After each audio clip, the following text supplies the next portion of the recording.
கேகாலையில் போதைப்பொருள் பாவனைக்கு பணம் தர மறுத்ததால் மகன் தன் தாயின் இரு கால்களிலும் தடியால் அடித்து எலும்புகளை முறித்துள்ளார். கடந்த 26ஆம் தேதி இந்த சம்பவம் இடம்பெற்றுள்ளதாக போலீசார் தெரிவித்துள்ளனர். தேவலகமவைச் சேர்ந்த 46 வயதான பெண் கேகாலை பொது மருத்துவமனையில் உள்நோயாளியாக சிகிச்சை பெற்று வருகிறார். அப்பெண்ணுக்கு 20 வயதான மகன் உள்ளார் என்றும் போதைப் பொருளுக்கு கடுமையாக அடிமையாகியுள்ளார் என்றும் போலீசார் தெரிவித்துள்ளனர்.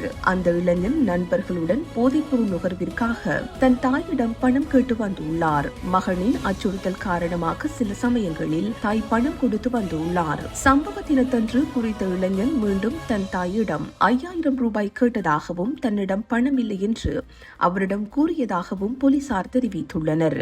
இதனால் கோபமடைந்த மகன் தன் கைகளில் கிடைத்த பொருட்களால் தாயை தாக்கியதாகவும் இறுதியாக தடியொன்றினால் தாயின் இரு கால்களிலும் அடித்துள்ளார். பாதிக்கப்பட்ட பெண் முச்சக்கர வண்டி மூலம் கேகாலை பொது மருத்துவமனையில் அனுமதிக்கப்பட்டுள்ளார். அவரது இரு கால்களிலும் எலும்பு முறிவு ஏற்பட்டிருந்ததாக மருத்துவர்கள் தெரிவித்துள்ளனர். சந்தேக நபரான மகனை கைது செய்ய போலீசார் நடவடிக்கை எடுத்துள்ளனர். இந்த செய்தி உள்ளிட்ட மேலதிக விரிவான செய்திகளுக்கு www.behindmenews.org என்ற எமது இணைய பக்கத்தினை பார்வையிடவும்.